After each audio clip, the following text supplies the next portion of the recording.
This is...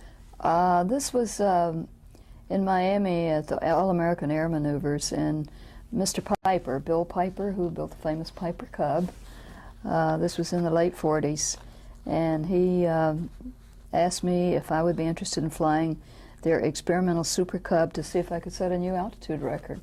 And I said, sure, that would be fun. And so they loaded it up one morning with the barograph, all the same day, of course. And I climbed in and went up to, maybe 29,000 feet or something like that. I can't remember all these figures. It was about 53 degrees below outside. And, I haven't mentioned, I usually fly barefooted. And my feet darn near froze to death. But it was a nice little airplane. After that, they came out with a regular Super Cub. So tell me, why do you usually fly barefooted? I guess because I'm a Florida cracker.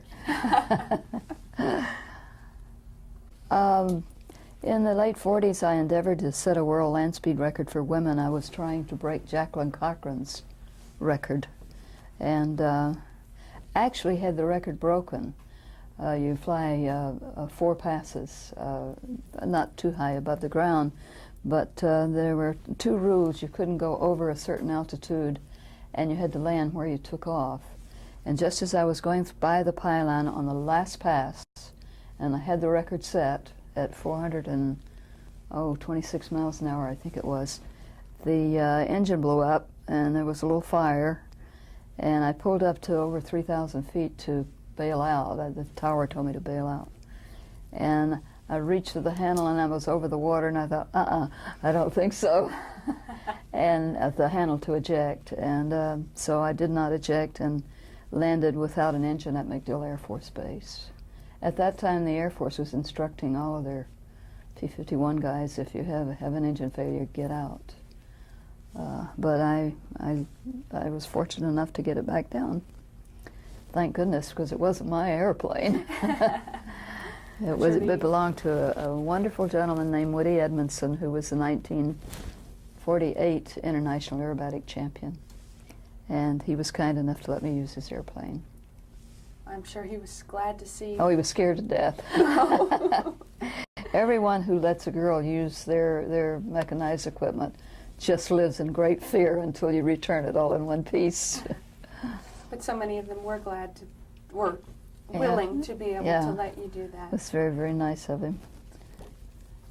Coveralls over the outside, very loose. And before I got out of the airplane, I would unzip and throw the coverall off, and I would get out in a dress and have my shoes handy, my heels to put on, because I felt women should create a nice and good impression of women who do what most consider masculine things. And I've always felt that way. I think it's very important that no matter what you're doing, you remain a lady. Absolutely. Go ahead. Do you have anything else you want to say about that? Yeah, this was my 1929 Great Lakes when I first started flying it in about 1947. And it was a dear little airplane with a Kenner engine. I had an interesting experience. Many, many years later, in fact, just a few years ago, we answered an ad in a magazine to buy a little sailboat, a little small 17-foot sailboat. And I asked the man his name, and he said it was Kenner. And I said, oh, I hope it's not the same Kenner that made that Kenner engine that caused me so much trouble in the 40s. And he said, that was my father. And I felt so badly about it. Oh. But it was a very interesting engine, to say the least.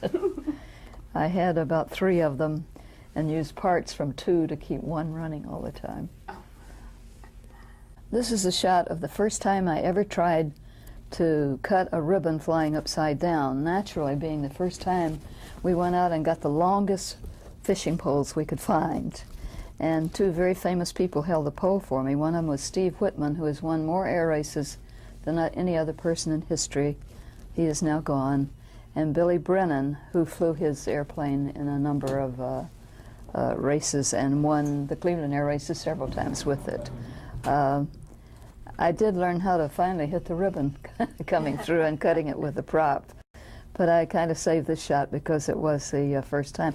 Oh, one thing of interest, during an air show, you'd have somebody from the crowd come out and hold one of the poles for you.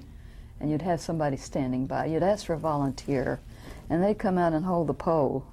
And then when you came in for your pass, you would head right for them.